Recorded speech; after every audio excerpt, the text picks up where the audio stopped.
Friends, இன்றைக்கு மாடித்தோட்டத்தில் உள்ள சில மூலிகை செடியை பார்க்கலாம் வாங்க.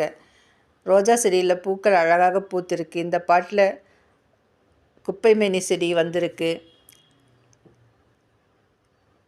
இது அமிர்தவல்லி அல்லது சீந்தில் கொடின்னு சொல்கிறாங்க.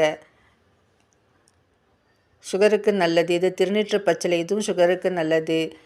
இது முடக்கத்தான் கீரை. இது பெரியாநங்கை செடி. இதனுடைய இலைகள் மருத்துவ குணம் உடையது. பிரண்டை செடி, இதனுடைய தண்டு எலும்புகளுக்கு மிகவும் நல்லது.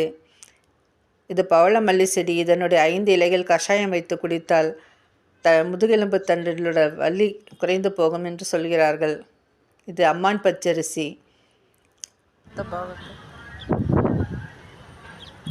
வீடியோவை லைக் பண்ணுங்கள், ஷேர் பண்ணுங்கள், சப்ஸ்கிரைப் பண்ணுங்கள். Enjoy gardening.